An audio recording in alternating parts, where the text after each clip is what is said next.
When did you start drinking? First experience of drink. See, when I grew up, my mum and dad were young, so I grew up with fun parties. So the first time I took a sip of alcohol was probably after one of the parties when everybody was asleep. I picked up the ends of cans, but the first time I got drunk was in P7. I stole a half bottle of vodka off the younger people who was out street drinking and put it on the Vivarazzi bottle, and it was more or less straight, and drunk it and thought I nearly had to get pumped. Lucky enough I never caught me, my and dad, like, but that was the first experience with alcohol, P7. You were caught? Wasn't caught, they were, my and dad was on a night out. So my muckers got me in the house and I just went in and slept it off. So that was my first experience with alcohol. My whole life, I've been around it. My ma and dad was a young man and dad. My ma had my brother when she was 15, had me when she was 19. And my dad was 20 when he had me. So they were still sort of in their youth and they still enjoyed their drink, and my whole family, they all drunk together. So it was just right around it all the time, like. And I mind when I was away, I used to look at my family members and be like, fuck, I can't wait to do that when I'm older. And I ended up doing it then, like, and it took me.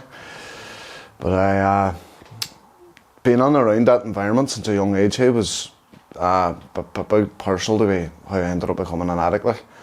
I just was like, even before the addiction to alcohol and drugs and stuff started, I grew up with a lot of violence and seeing a lot of violence. My dad would have fought them if he hit boys in front of me before, and I heard my family members, my granddad used to tell me about my mad uncles and all. I was just obsessed, and then from a young age, my dad used to let me watch proper violent films like Chopper Reed. I don't know if anybody's familiar with it, but it was this madman in Australia, and he was my idol. And I was at primary school, so growing up I had this, my inspirations was these big gangsters and murderers. And when I came into my teenage years then, like my dad, my brother, he was done MMA and kickboxing and all, and he was fighting a couple of fights in the street and all, and he was well known for it. But I mind coming on one night, my dad was drunk, and he turned around and he said to me, no way you're not out making a name for yourself. He was drunk when he said it, like he probably didn't even know what he was saying. But I mean, going out the week after and slapping somebody, and the power I felt off it was like the first that adrenaline and all. I was like, whoa. So I was running around fighting all the time, but I would say it was out of order what I was doing. No, I was hitting people for nothing at times, no, but I wouldn't have went overboard. And my brother, he was stabbed when he was 16, and I was 13. I was with him that night and went over to get a tracksuit on because he was fighting me away. And you let your man up every time. Your man went up the house and grabbed a knife. An older boy from Craigan, he was a man, like, and he came down when I was over in the house and tried to shake Ireland's hand and just started stabbing him. And the only thing I took from that was that Eamon let him up. So I mean, after that happened, every time I got in a fight, I just kicked, stomped, done really, really awful stuff. I really hurt people. Like, now if they were knocked out, I still would have hit them. And then in my teenage years, I was that full of hit. I became a skinhead, and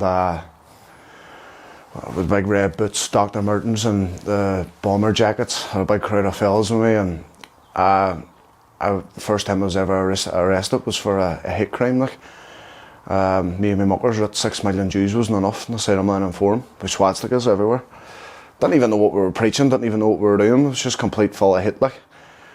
But as I go on now, I thought that didn't affect me in any way. And coming on the recovery, it has massively affected me. Everything I've done, I thought internally in my mind I got away with. That fuck. Still to this day, I still when I used to knock people out and hurt people, the noises they used to make and stuff that came up, like, and it was really, really awful. Just even looking at it, like the pain I inflicted on people. And then this is not even in the heavily in, what would you say, involved with drink and drugs yet. I had a couple of beer in, but then once I was 15, am I alright? Do you keep talking just? Aye. Take a drink whenever you want to.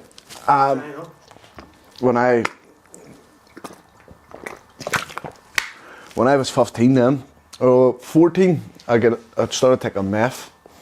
I came out, I got meth off a boy in Craigham one time, and I was a Monkey Madness team, that was out. So that was my first sort of introduction to drugs. I was young, and with that, you couldn't sleep. It was a mad old drug. I used to just sit in my room staring at the ceiling. My dad had no clue what was going on. I was too young to even think I was taking drugs yet. And then I moved on to bangers then. I started taking ecstasy. I sort of would say, I was 15 then. Sort of say with ecstasy, the madness nearly stopped. You know, it was more or less you were just full of love nearly. Like, and even the drinking sort of went less heavy. You were just drinking to get on the bangers, like. And once the bangers was in, you didn't even know when to have a drink. But then I started in 5 meets, and when I was 16, I started working then. I got introduced to cocaine, and that was a game changer. So it was £40 a bag when I used to get it, and a boy I used to get it off and explained to me about weights and about getting half ounces, quarters, and I was just like, right, if I bought 40 a bag every time, it was just costing me too much money. So I started getting weight and then sorting my muckers out with it, and so I didn't have to pay for it then, end up. And once the cocaine came in, I fell in love with it. I mean, fell in love with what way it made me feel. It made me feel more confident in alcohol, and it just took me to different levels at the start. And then as the years go on with cocaine, it gets stronger and stronger. And once it got stronger, it was game over for me. Like. But through my whole drinking career from the very beginning, I would say I could count 5 times what was any good memories, and the rest was complete nuts. Like I've done me and Eamon got into a fight one time in the living room, like, and I hate even talking about it. But as I say, I want to spread my message as much people as I can. We're getting into a fight, and Eamon's a good fighter, and he slipped a punch, and my ma was trying to break it up, and I punched my ma in the fist and gave her a black eye. And I mean, that was the first time I've ever had a suicidal thought. I went, fuck me, I went out there, and I couldn't live with myself. But it didn't stop me drinking, and I was thinking, oh Jesus, I was the first to get the ball rolling with suicidal thoughts. I was like, look where this is leading me to. And do you think the violence, do they say about trauma? Do you think that affected you? Oh, massively. Even childhood trauma, like,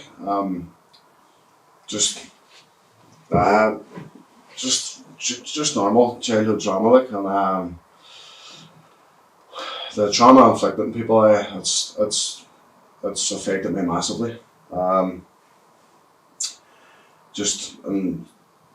the people I've hurt friends, knocked out friends. I was just on a rampage. Do you know what I mean? The violence, it was actually, in a way, just to make me feel powerful. But I think in another way, it was to hide who I really was. There was a scared boy on there, like, you know. And then it was living up to a name too. Living up to my brother's name, living up to my dad's name, living up to my family's name. See, I would conflicting things years ago when I was lying. My dad's Collins, my ma's Deane. I kept Deane. And I wanted to be a Collins when I was younger. And that was a big thing. The Collinses would have been known in Craigham for just being madmen and all that. So I thought, if he's not calling me Collins, I'll show you who's the real fucking Collins. And then, like, there was stuff happened to my uncles. There were one uncles I've never been met before, called Kieran Collins and Provost Durham and stuff. And I'm just going off stories, like, that I've heard. But I was in primary school, helping these ex-provost windows and doing their cars and doing all this crap when I was young age, fighting this battle that I wasn't even born when it happened. So I was just listening to things. So now when I have my own mind, so I'd be very, very cautious of what I say in front of them, especially alcoholic. I know it's very good knowing that I broke that cycle limits, because I went to a party a couple of weeks ago, up in my cousin's house. I wasn't going to go, but I went up. And just once everybody started getting a bit drunk, I just got off sides. I just don't want my Wednesday experience it at all anymore. Because the more you're around stuff like that, the more it's normalised, and the more you feel it's alright to do anyway.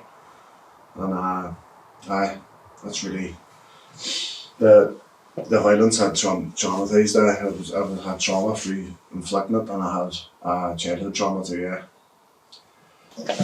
So you were saying about your worst times and alcohol. What age were you? Worst times. Probably when I started. I didn't worst times at all the times, but it's the places that led me. It wasn't like I had muckers. They weren't doing what I was doing. Do you know what I mean? We're a big crowd of us. We're all really friendly still, but I always seemed to be the maddest one. You know, it was always me doing the fucking mental stuff. Always me arrested. Always me would have just done stuff out of a complete blue. Now, I had a thing for fighting. Not fighting, but being in the midst of chaos all the time. And even when it was a boring night, I would have created chaos. Like. But that led me to the madness and fighting and all spread out everywhere, and your name was going everywhere. And like I was 12 or 13, I fought a boy from Hazelwood. It was a big video fight. I went round all the skulls and Bluetooth at the time, Bluetooth and fights. But this was all going about, and then I used to run round the bog, and I was fighting, hitting people on the bog all the time because that's where I drunk. And then somebody must have contacted the RA. Standing on the flyover one night, and there were just me and my muckers and all these masked men. I think it was around the time, remember Rad and all was out? What was that, Republican Action Against Drugs? Drugs, but it wasn't over drugs. It was just over me being a fucking nut. So they all came up, masked up, and a crowd of us there. And they started shouting, "Where the fuck's Oisin Deane? Where's this? Where's that?" I thought it was a joke, because I've imagined the RA wearing camouflage clothes, proper balaclavas and fucking guns and all. No, it was just these big grown men, with scarves, caps, hoods up, and just ran up and just started fucking smashing everybody. I didn't realise it was real until they whacked one of my muckers in the back of the back. And then it just dawned on me, and I went, fuck. And I ran off, and they broke one of my muckers' hands. But it was all down to me, like, you know. In a way, it was, if I had got that night, there were a lot of people in this town that I went, fucking happy days. You know, he deserves that. And I probably, maybe I did. But they never got me. And what do you call it? But it was really, really hard. Why were they looking for you? Fighting all the time. I don't know if at the time too, I had somebody involved in them, and I was hitting everybody. I did. I mean, it was the Brandywell War on night, and I had a boy that was connected to, and had to go to a meeting of that.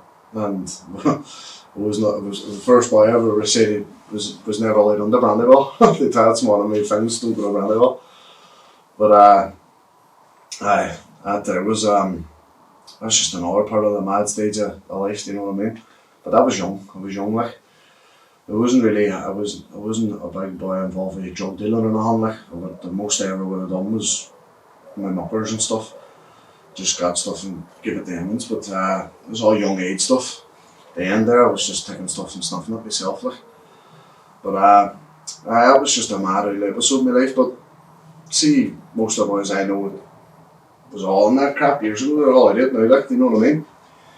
But what do you call it? Other than that, hey, what about the might have missed that, but the skinheads? Why skinheads in particular?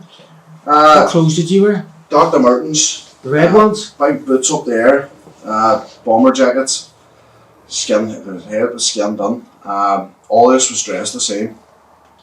And we just ran around in groups, terrorising the town here.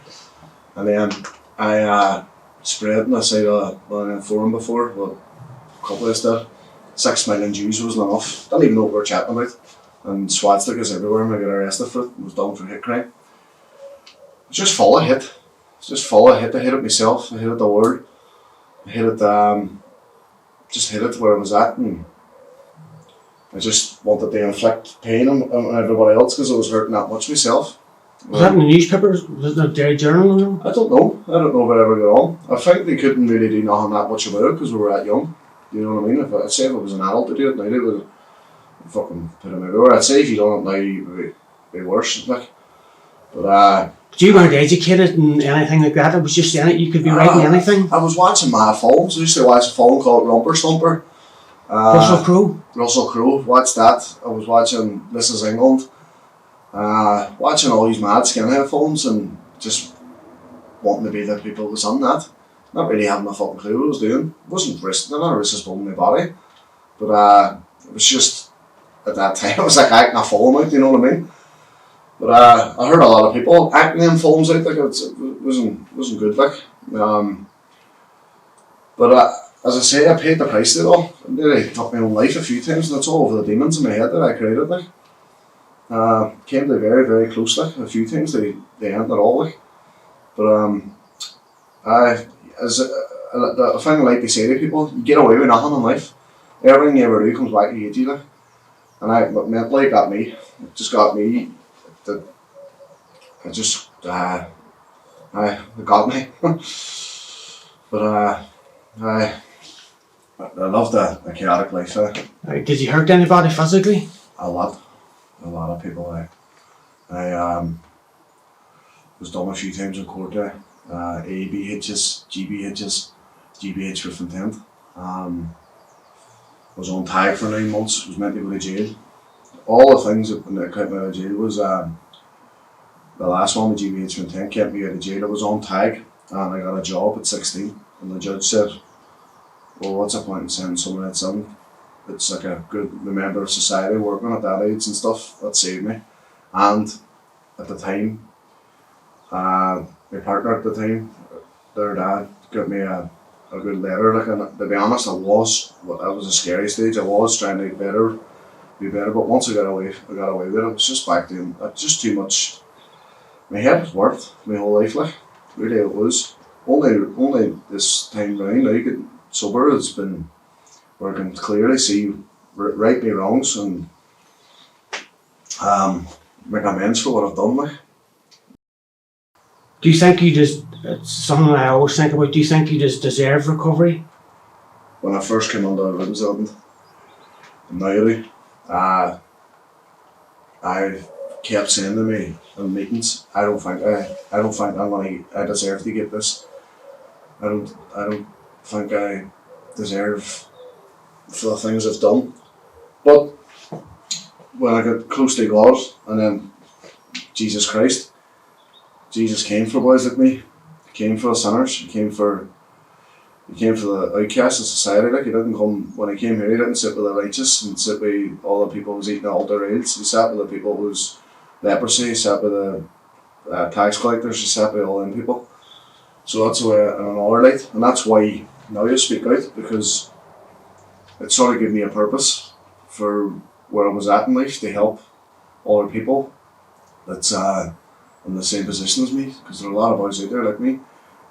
They show them that they are light at the end of the tunnel, and you can change. You can, if you put the work in and you want to change enough. But it's hard. It's hard to look at yourself. It's hard to look at your past. It's hard to look at the things you've done. But you have to look at them to move forward. Like. If you had the head you had now, back then, what would you say to yourself? I'll give him a hug, I'll give him a big massive hug. And I'll tell him that you're going to have 2 beautiful wings, you're going to have a beautiful girlfriend. But in another way, I would fucking, I'm not thinking, tell him to wise up. But them times too, I get bad at people, like, and just, I don't know what it was, It's just completely demented. So when I first get on the recovery this time, I tried to do it myself again. And 3 months in, I was 3 months doing it without meetings. And the next door neighbour, I've been arguing with him flat out over this pit bull. I mean, the pit bull's not allowed, like, it's one of them ones that's bred for fighting. Kept getting them in my backyard, and so they were putting these stupid fences up, and blah blah blah, and just kept getting them. So I just kept getting it out, and arguing. And then Halloween night, we were out watching the fireworks out the front. Me and my woman and the two Winger and the loving them watching it. And the puppy got out over the backyard and just ran straight under my front door, running around my whole living room. My wee gear's only a couple of months just lying there. And the dog was running, jumping around, and I just flipped. And just seen red. And my mind was ready, because I wasn't going to meetings, it was just all twisted, like. And I went to the people's doors, was looking for a fella, it's just straight to the back of the Oisin, looking to fight. And the 3 months day, I had 3 months, I woke up because they put a Facebook status about me, with my photo, sharing it all around Facebook, was going the whole time. The dog came into your house? Aye. With the Waynes there? With the Waynes in the house, and the puppy, like, and got close to them a few times, like. And it just, they weren't listening at all. And the boy owns the dogs in jail. And so, what do you call it? I hit the 3 month mark, and this status was going around, and people was writing what I've done to them and all this underneath. It didn't need to go up, like. And that morning I went, you know what, I'm going to write this today, and I was going to drink again. And I was going to do their houses, and I'm going to do this. I was going to retaliate and fucking cause mayhem. But I rang my dad, I was crying on my phone, and my dad was all, go to a meeting. And then that's when this spark happened with AA. I went down and I told Lemons the truth what I was going to do that day, and I was willing to go to jail, and I was willing to do this. And the boy said, come back. He said, we understand. We keep coming back. Went back down to the meeting, no judgment, no nothing. And then I just listened to every last thing that was going on in AA. Got myself a sponsor, just followed everything that needed to be done in AA, I done it. Now I'm in step 4, righting my wrongs, writing down what I've done wrong to people, like. And it's hard, it really is hard, but I'm getting there, like, I really am. I can feel the transformation in this step at the minute, like. There are days I bust out crying, there are days that I look at what happened to me, and just a lot of stuff, but that makes you admit to yourself what you've done and express it to another human being. So step 5 is when I talk about it then to another human being, which I'm terrified to do, but it has to be done, you know what I mean? As I say, like, there's stuff that's popping up when I'm out of walk now, and I have to write it down just to get it on the page. I don't want any stone unturned this time. I don't want any shortcuts. I want to completely do this properly. And in the months of doing it, share my journey. That's why I'm sitting here today. Share what way I was, and that it's not for everybody, but it worked for me, especially with the looking at yourself part. I always avoid looking at myself. Always try to justify myself, when I was drinking and all. Justify stuff all the time. They done that, they done this, they done that, and blame game all the time. But now, no. I don't know if I was responsible for everything I done, even with the drinking drugs I did. I made the decision to do everything. So I'm not have to have my hands up. And I can't blame other people, and I'm not using God either as an escape. God's just helped me through the whole thing. What were you angry? I was angry too, but you were angry through the whole period of taking drinking drugs? The anger, I don't know where it stems from. I'm in the midst of thinking it now, but just my environment growing up, just, I don't know, listening to stories, listening to this, I thought I had to be mad to be anything recognising your family at times, I wanted to be the mad uncle, I wanted to be the mad dad, I wanted to be the mad person. Because you looked up to them in their life? I looked up to them, and then I had idols, I say, when I watched them films and all. Like, them films had a massive impact on me, like. I hadn't turned them on this time in recovery, but even when I was drinking, I just realised to watch them films over and over again. Just, what would you say, like an alter ego sort of thing. And I was just mad. I was really, really love violence. Even to this day, like, I watch violent sports still, like MMA, and if me and you were sitting here and there were a fight going on over there, I'm stuck to that fight, you know what I mean? But at the minute, like, I would train. Me and my brother went to boxing since a young age too. Like, I think it was about 7 or 8 when I went on the boxing gym. So I could always handle myself. But when it came to fighting in the street, and I've done kickboxing and all, it wasn't doing all this. It was how can I damage this person as quick as possible that they can't get up, or the dirtiest stuff, the dirtiest things I had done, kicking in the fists, eye gouging, biting, just anything they want. And as I say, my brother was stabbed, so I had this thing in my head that anybody I fought was going to stab me after I hit them.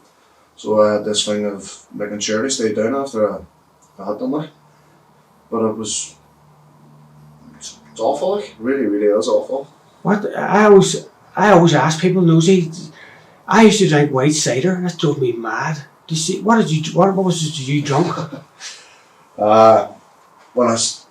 I drunk anything, you know, in bars, shots and all that crack, but I would have stuck to beer to start. No any type of alcohol, it sends me mad. Just I'm one of them boys that shouldn't drink. I've tried wines, I've tried loads of different stuff, loads like natural, not natural beers, but like beers with less ingredients in it. I tried vodka before because I heard that was, even though there's like pure vodka, like Grey Goose and all before, I heard that was good. Nothing worked, nothing.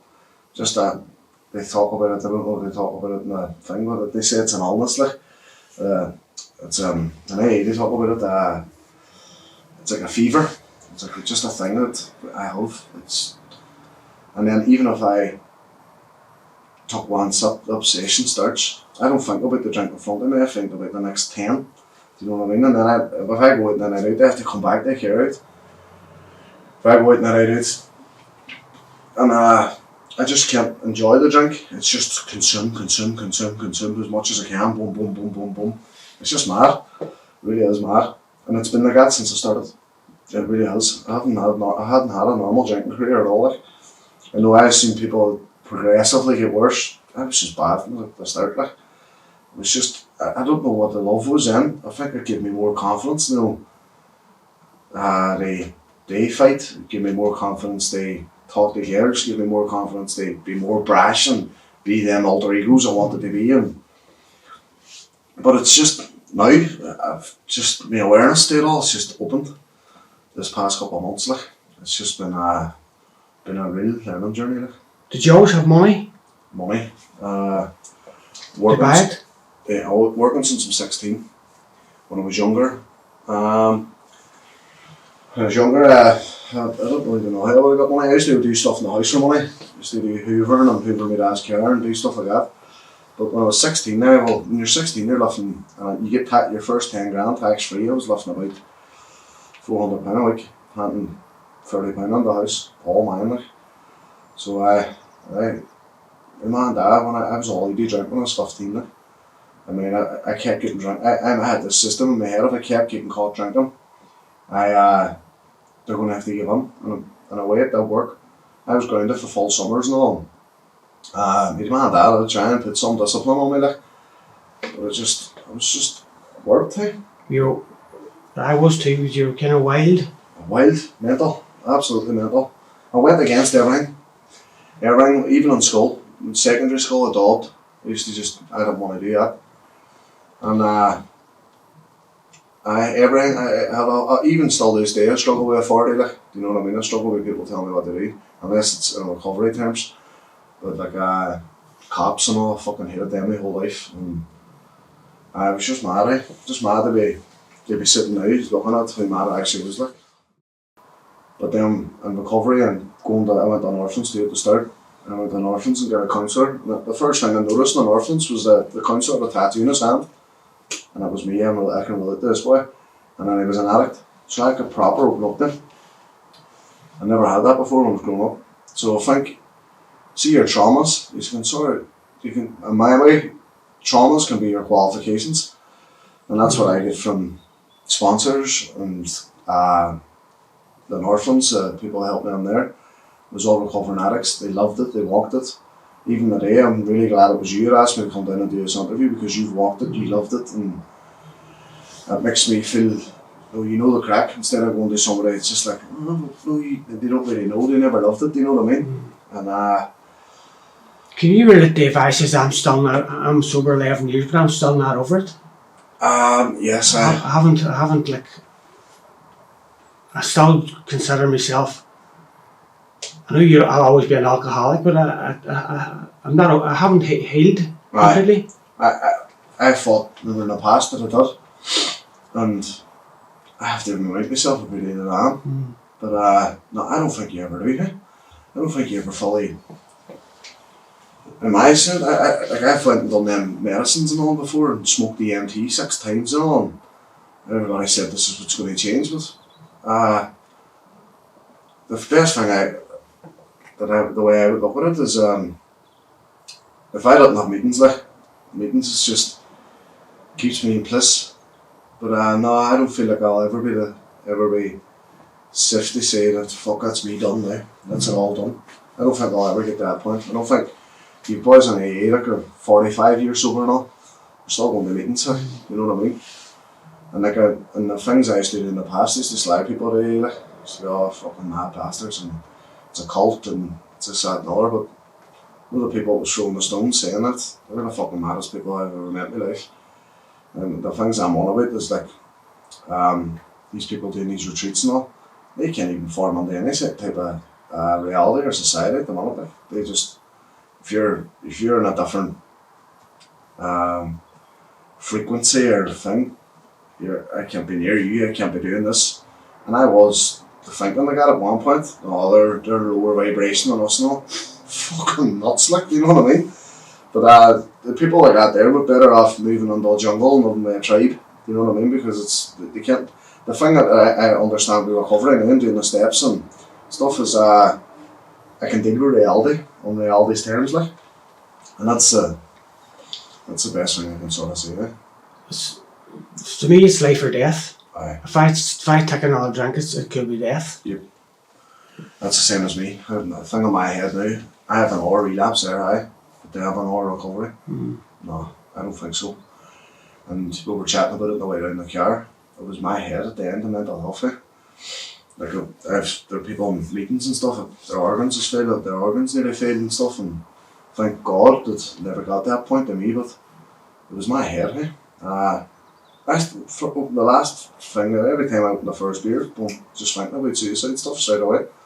Trying to put up music louder and all, start thinking about it.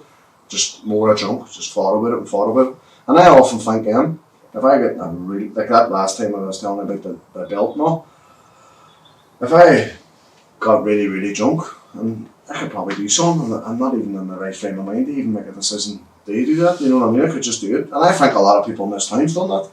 They've just been drunk or out of their heads and they just, I'm going to kill myself, and deep down inside they're sober then and don't want to do it. Like. So this whole journey is life or death to me, and that's why people I know it's relapsed like now just recently, and just looking at them and you can nearly see that they don't have an hour recovery in them, do you know what I mean? It really is, because the stuff I get up to when I was drunk, I get knocked down with cars, I get my head stomped on. I can't guarantee that. I mean, I was lucky to get through that. I can't guarantee that if I go back on the drink, I'm not going to end up getting stomped in the head and not coming around, or getting knocked down and not coming around this time. No, it's awful. It was all mine was self-inflicted too. Like, no, but like, just for a drink, like, even I always say, I'm grateful to be an addict too, because see if I was running around living that mundane. Loving for a weekend, loving doing this and loving doing that. I don't see any goodness in life in it. You can make memories and all, but most people I know drink, they still have their hangovers, and I think drink takes the goodness out of stuff. Like, I went away now the past couple of times in hotels and all my wines and all, and no drink involved, and just pure present one. And they see it and they feel it, and you're just taking them to bed and you're talking to them, and that's what it's all about to me. Like, not just sitting drinking for life. People just love to drink and they can't enjoy a sunny weather without an alcohol in their hand, and it's just mad. So is that what you enjoy now? Like, just enjoy being sober at the moment. Don't get me wrong, I have my problems, but I just enjoy about walks. I got a new job there yesterday, I had to leave. I was in Foy Meats for 12 years. I was out there chumming and doing bits of boning and just, what would you say, just can't grow as a person out there.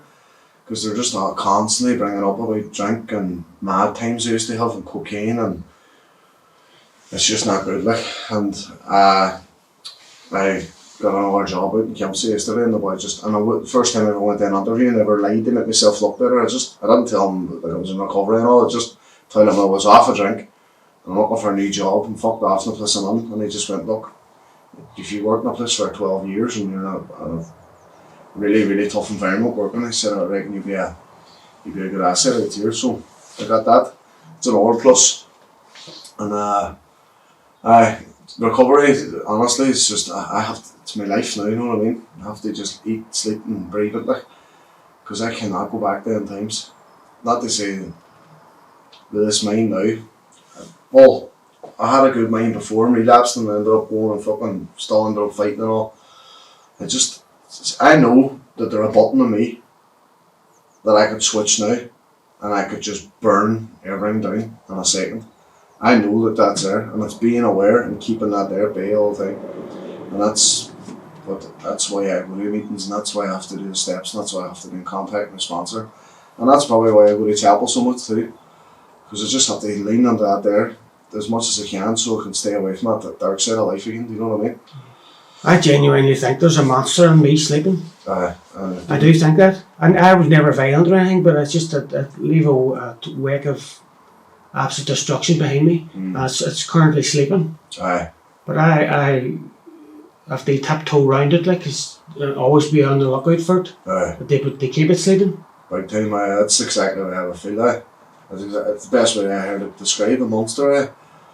And the monster all it wants to do is just have you sitting drinking. And I always think them demons are found in your head. I honestly think the end goal is death. I think they're happy when you go in there. And you can see it in the town now. There are fucking fella dying once a week. Just killing themselves. Mental health up the left. A lot of people messaging me at the minute that completely, they fuck their families up, and it's just all, another thing I would like to highlight, see when there are people out there like that, and addicts and people from Derry, try and look at them in a different light, try and look at what they've lost, try and look at what has happened to them, try and look at, what would you say, try and look at it in a different light. They don't want to be going out being that bad person, do you know what I mean? And as I didn't touch on, there's stuff that's really, really personal happening even as I don't ever think I'd ever talk about it, do you know what I mean? And I could say that, do you know what I mean? That's furthest I would go on it. But that's something for a fucking, I haven't even spoken to a counsellor before, like, but it's a thing I have to deal with for my step forward. But there's just certain stuff that happen in people's lives that make them, and it's not an excuse, but it makes them bad people, do you know what I mean? And it's all down to pain and hurt. It really is. Being, like, I didn't feel comfortable in my skin all them years I was doing that. And finally starting to feel comfortable in my own skin. See, the emotional pain, it's the worst pain. Like, I clattered head to toe in tattoos. I would rather physical pain over anything. I'd rather going to a sparring thing and getting battered with a good fighter and getting my fist busted on than anything to do with emotional pain. I can't handle it. And I'm doing it now with step 4, but no one actually feel anything emotional. Just block it out. And then when you're coming around then after, we're talking about hangovers. Fucking worst in the world, like. And then that's where them thoughts come in then. It's mad. Bastard in them. Oh, what, eh? So just now, best case scenario, what hopes for the future? Staying sober, and to be honest with you, I don't have these big, in the past I had these big dreams and aspirations. I just want to be humble and live a good, quiet life here, because I've been in the spotlight for years, and just keep from your own behaviour, people looking at you and talking about you think that anyway, maybe it's true?